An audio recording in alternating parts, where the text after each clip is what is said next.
السلام علیکم ورحمۃ اللہ وبرکاتہ۔ بسم اللہ والحمد للہ والصلاة والسلام علی رسول اللہ، اما بعد۔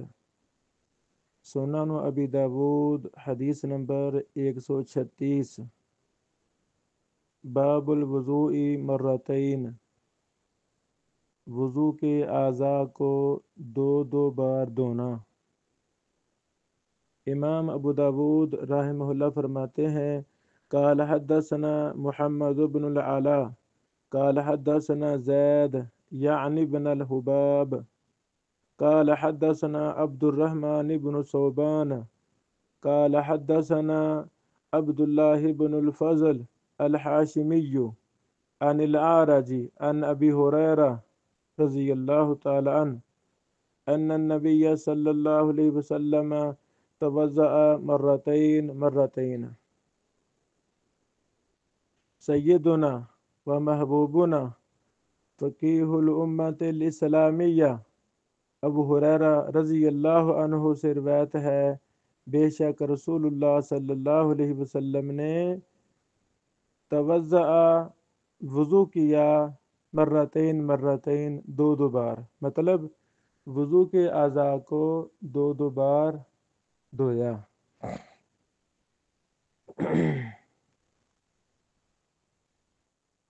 الحمدللہ یہ حسن درجے کی حدیث ہے۔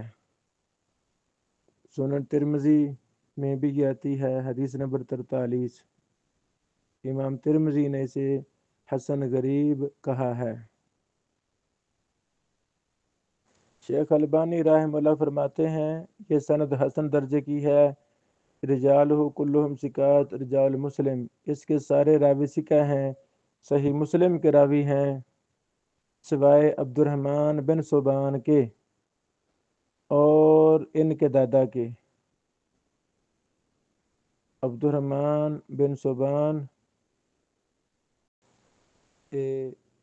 ایسے کہنا چاہیے تھا مجھے، اس سند کے سارے راوی ثقہ ہیں، صحیح مسلم کے راوی ہیں، سوائے عبد الرحمن بن صوبان کے۔ صوبان یہ عبد الرحمن کا دادا ہے، صوبان عبد الرحمن کا دادا ہے۔ عبد الرحمن کے باپ کا نام ہے ثابت، عبد الرحمن کے باپ کا نام ہے ثابت، تو نام ایسے ہوا مکمل، عبد الرحمن بن ثابت بن صوبان۔ اچھا، یہ عبد الرحمن بن ثابت بن صوبان یہ حسن الحدیث راوی ہیں، صدوق درجے کے راوی ہیں۔ حافظے کی وجہ سے بعض محدثین نے ان پر کلام بھی کیا ہے۔ جو پہلی دفعہ راوی آ رہے ہیں سند میں، وہ ہیں زید بن الحباب بن ریان ابو الحسن العقلی الکوفی التمیمی۔ امام احمد بن حنبل رحمہ اللہ نے کہا، کانا صاحب حدیث کیسن، یہ حدیث والے تھے اور بڑے دنا عقل مند تھے۔ اللہ اکبر، انہوں نے مصر اور خراسان کی طرف حدیث کی خاطر سفر کیا تھا۔ اللہ اکبر۔ امام ابن معین اور امام علی بن مدینی اور امام اجلی رحمہم اللہ، ان تینوں نے ان کو ثقہ کہا۔ آپ 203 ہجری میں فوت ہوئے۔ دوسرے راوی ہیں عبد الرحمن بن صوبان ابو عبداللہ العنسی الدمشقی الزاہد۔ اللہ اکبر، دمشق کے رہنے والے تھے۔ دمشق ہزاروں ائمہ حدیث روات حدیث کا شہر ہے۔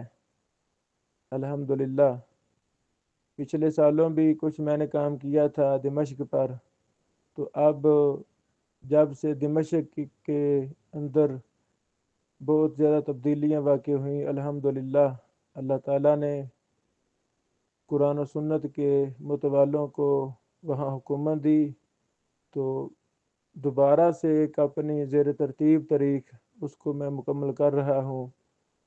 یعنی اس کا نام رکھا ہے سرزمین دمشق میں آثار صحابہ و محدثین۔ انشاءاللہ امید ہے جنوری میں ہی میں وہ پریس بھیجوں گا انشاءاللہ۔ دمشق بہت بڑی علم و عمل کی سرزمین رہی صحابہ کرام کے دور میں، محدثین کے دور میں۔ اللہ اکبر، ایک لمبی چوڑی تاریخ ہے، وہ میں نے اپنی کتاب میں کافی چیزیں جمع کر دی ہیں۔ اللہ تعالیٰ قبول فرمائے، آمین۔ علی بن مدینی نے کہا لیس بھی باس، اسی طرح امام ابن معین نے کہا، اور ابو حاتم نے کہا ابوہ من کبار اصحاب مکحول ثقۃ وتغیر عقلہ فی آخر حیاتی وہو مستقیم الحدیث۔ امام ابو داود نے کہا کان فیہ سلامہ وکان مجاب الدعوہ ولیس بھی بأس۔ اللہ اکبر۔ امام ابن حبان نے ان کو ثقات میں ذکر کیا ہے۔ یہ بحث ہو رہی ہے عبد الرحمن بن صبان کے حوالہ سے۔ آپ بغداد میں 165 ہجری میں فوت ہوئے، اور سعید بن عبدالعزیز نے آپ کی نماز جنازہ پڑھی۔ اگلے راوی جو پہلی بار آ رہے ہیں ابو داود میں، وہ ہیں عبداللہ بن الفضل بن عبد الرحمن بن العباس بن ربیہ بن الحارث بن عبد المطلب الحاشمی المدنی۔ امام احمد بن حنبل نے کہا لا باس بہ، ابن معین اور ابو حاتم نے کہا ثقہ۔ الحمدللہ۔ تو یہ سارے راوی ہی ثقہ ہیں، جیسا کہ ہم نے پڑھا۔ حدیث کا معنی بھی واضح ہے کہ وضو کے اعضاء کو دو دو دفعہ دھونا ثابت ہے۔ تو سر کا مسح ایک ہی بار کیا جائے گا، کانوں کا مسح ایک ہی بار، ان کے علاوہ باقی جسم کے تمام اعضاء، وضو کے اعضاء، ان کو دو دو بار دھونا اس سے ثابت ہو رہا ہے۔ الحمدللہ، باقی حدیث بالکل واضح ہے۔ سنن ابی داود حدیث نمبر 137۔ قال حدثنا عثمان بن ابی شیبہ قال حدثنا محمد بن بشر قال حدثنا هشام بن سعد قال حدثنا زید عن عطاء بن یسار قال قال لنا ابن عباس اتحبون ان اریکم کیف کان رسول اللہ صلی اللہ علیہ وسلم یتوضا۔ سیدنا و محبوبنا ابن عباس رضی اللہ عنہما فرماتے ہیں کیا تم پسند کرتے ہو کہ میں تمہیں دکھاؤں کہ اللہ کے رسول صلی اللہ علیہ وسلم کیسے وضو کرتے تھے؟ ہمیں بھی اپنے شاگردوں کو، اپنے بچوں کو، بیٹیوں کو، بہنوں کو، رشتہ داروں کو اکٹھا کر کے ہمیں وضو کر کے دکھانا چاہیے۔ یہ بڑا ہی اہم مسئلہ ہے۔ روزانہ ہمیں تقریباً 5 بار وضو کرنا پڑتا ہے تقریباً۔ اکثر مسلمانوں کا وضو غلط ہے۔ مسجد میں 100 نمازی ہے، 100 میں سے 5 ہوں گے جن کا وضو ٹھیک ہے، اکثر کا وضو غلط ہے۔ ہمیں ائمہ مساجد کو، علماء کو ممبر و محراب پر بیٹھ کر پبلک کو وضو کر کے دکھانا چاہیے، ایک ایک کا وضو چیک کرنا چاہیے۔ وضو صحیح نہیں ہے تو نماز بھی صحیح نہیں۔ ابو داود کے اندر کتنی ہم نے احادیث پڑھی ہیں پچھلے ابواب میں کہ صحابہ کرام وضو کر کے دکھاتے تھے۔ اللہ اکبر۔ ابن عباس نے بھی کہا لوگو کیا میں تمہیں وضو کر کے نہ دکھاؤں؟ صحابہ کرام متبع سنت لوگ تھے۔ اللہ اکبر۔ فدعا بإناء، انہوں نے برتن منگوایا، فیہ ماء، اس میں پانی تھا، فاغترف غرفتان، انہوں نے چلو بھرا، بیدہ الیمنی، اپنے دائیں ہاتھ کے ساتھ، دائیں ہاتھ سے پانی لیا، فمضمض، کولی کی، واستنشق، ناک میں پانی چڑھایا، ثم اخذ اخری فجمع بہا یدیہ، پھر انہوں نے دوسرا چلو بھرا اور اپنے دونوں ہاتھوں کو جمع کر لیا، ثم غسل وجہہ، پھر اپنے چہرے کو دھویا، ثم اخذ اخرى فغسل بها يده اليمنى، پھر انہوں نے اور چلو پانی لیا، اپنا دایاں بازو دھویا، پھر اور چلو پانی لیا، اپنا بایاں بازو دھویا۔ ثم غسل وجهه ثم اخذ اخرى فغسل بها يده اليمنى ثم اخذ اخرى فغسل بها يده اليسرى، پہلے دایاں بازو دھویا پھر بایاں دھویا۔ ثم قبض قبضة من الماء، پھر تھوڑا سا پانی لیا۔ ثم نفض يده ثم مسح بها رأسه وأذنيه ثم نفض يده، پھر اپنے ہاتھ کو جھاڑا، پھر اس کے ساتھ اپنے سر کا مسح کیا اور اپنے کانوں کا مسح کیا۔ ثم قبض قبضة أخرى من الماء، پھر تھوڑا سا اور پانی لیا۔ فرش على رجله اليمنى، دائیں پاؤں کو دھویا۔ وفيها النال، اور اس میں جوتا تھا، جوتا پہنا ہوا تھا۔ ثم مسحها بيديه، پھر آپ نے اپنے دونوں ہاتھوں سے مسح کیا۔ اللہ اکبر۔ اس میں حدیث میں لفظ مسح کا معنی ہم نے مسح ہی کیا۔ اچھا، یہی حدیث صحیح بخاری میں اس کی وضاحت ہے۔ صحیح بخاری حدیث نمبر 140، صحیح بخاری میں وضاحت ہے۔ پھر آپ نے ایک چلو پانی لیا، اسے دائیں پاؤں پر چھڑکا یہاں تک کہ اسے دھویا۔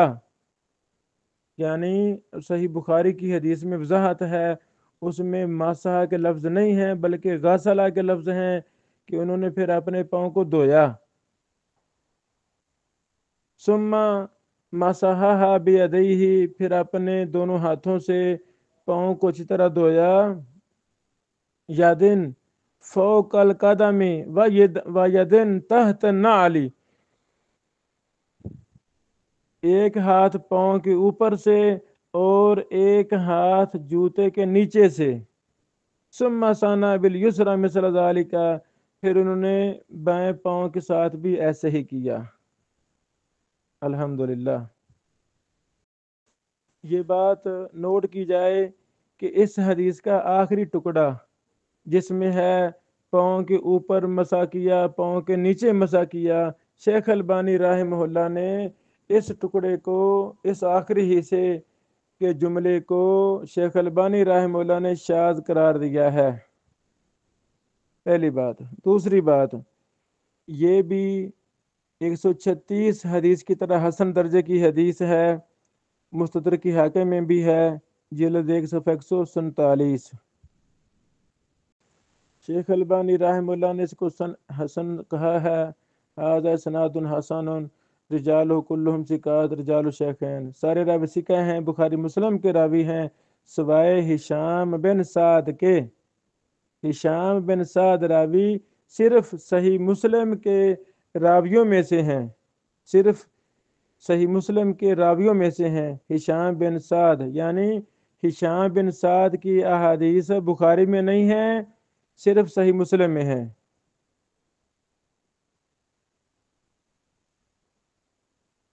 لیکن امام ذہبی نے میزان میں کہا ہے، جلد 4 صفحہ 299، قال الحاکم اخرج لہ مسلم فی الشواہد، امام مسلم نے اس راوی کی احادیث شواہد میں ذکر کی ہیں اور وہ ثقہ ہیں۔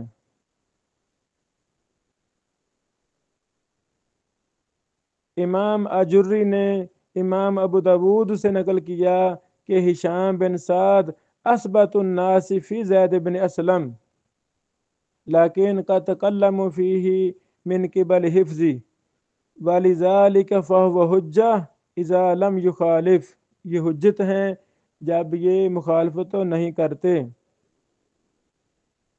وہو کما قال رجلی حسن الحدیث، امام مجلی رحمہ اللہ نے حسن الحدیث کہا۔ حافظ ابن حجر نے تقریب میں انہ صدوق، یعنی اس راوی کو صدوق لہو اوہام کہا، لفظ انہ میری طرف سے ہے، صدوق لہو اوہام کہا۔ الحمدللہ۔ اس سند میں جو پہلی بار راوی آ رہے ہیں ان میں سے محمد بن بشر بن الفرافدہ بن المختار العبدی ابو عبداللہ الکوفی ہیں۔ ان کو امام نسائی نے ابن قانے نے ثقہ کہا ہے، ابن معین نے لم یکن بھی باس کہا ہے۔ آپ 203 ہجری میں فوت ہوئے۔ دوسرے راوی ہشام بن سعد ابو سعید المدنی ہیں۔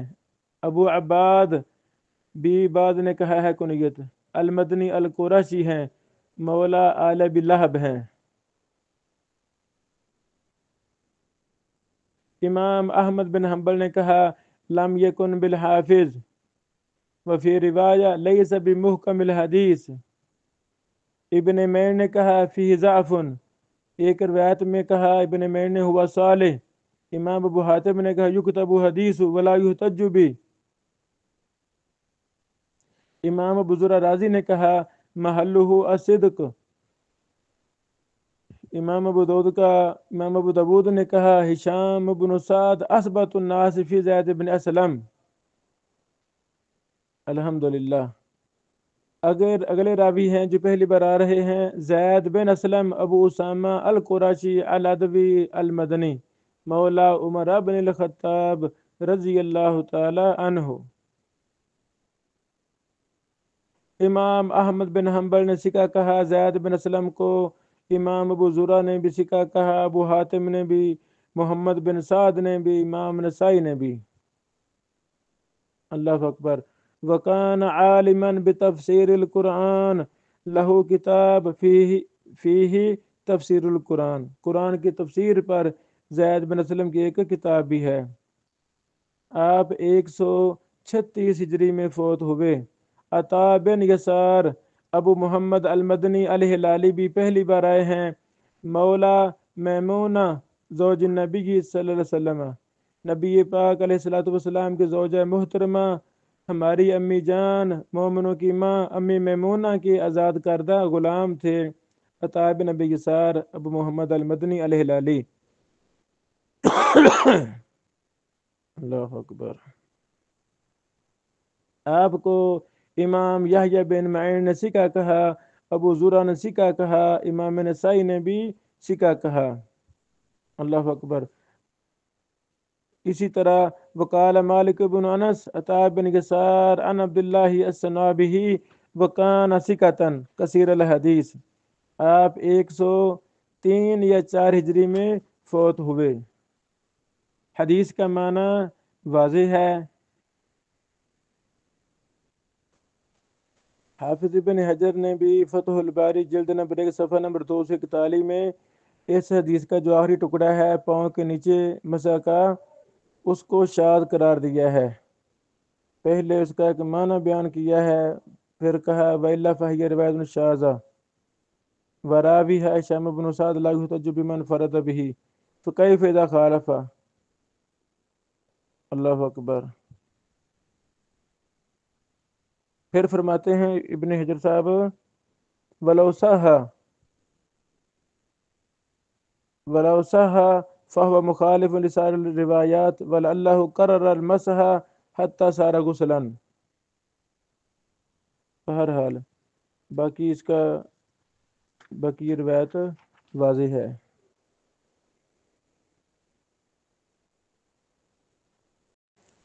اسی طرح ابن حجر صاحب نے رحمہ اللہ نے فتح الباری جلد 1 صفحہ 241 میں یہ بھی وضاحت کی ہے، وَأَمَّا مَا وَقَعَ عِنْدَ أَبِي داود وَالْحَاكِمِ فَرَشَّ عَلَى رِجْلِهِ الْيُمْنَى فَالْمُرَادُ بِالْمَسْحِ تَسْيِيلُ الْمَاءِ حَتَّى يَسْتَوْعِبَ الْعَضْوَ، کہ پانی کو بہانا مراد ہے، مسح سے مسح کرنا مراد نہیں، پانی کو بہانا مراد ہے۔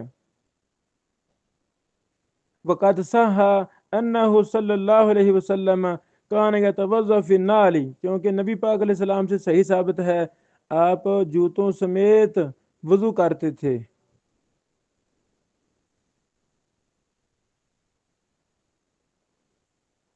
اللہ اکبر۔ صحیح ابو داود الام کے اندر شیخ البانی رحمہ اللہ نے اس پر مفصل بحث کی ہے، جلد نمبر 1 صفحہ 235۔ اسی کے ساتھ ہماری بحث مکمل ہوئی۔ اللہ تعالی ہمارے سینوں کو قرآن و سنت کی سچی محبت کے ساتھ بھر دے، اور ہمارا مرنا جینا، اوڑھنا بچھونا، زندگی کا ہر سانس قرآن و حدیث کی خدمت کے لیے اللہ قبول فرما لے اور وقف کر دے۔ یہ بہت بڑی سعادت ہے جس کا زندگی کا ہر سانس قرآن و سنت کی سربلندی کے لیے، بالادستی کے لیے، قرآن و حدیث کو عام کرنے کے لیے ہم اپنا وقت لگائیں، اپنا پیسہ لگائیں، اپنے مشورے لگائیں، اپنی زبان کو استعمال کریں، جیسے جو اللہ نے توفیق دی ہو ہم اس میں اپنے آپ کو صرف کریں۔ یہ سعادت ہے، پتہ ہی نہیں ہے زندگی کی شام کب ہو جائے، مرنے سے پہلے پہلے ہم دین کا کام کر لیں، بڑی جلدی ہم فوت ہو جائیں گے۔ اللہ ہمارا مرنا جینا اسلام کے لیے خاص کر دے، آمین یا رب العالمین۔ السلام علیکم ورحمۃ اللہ وبرکاتہ۔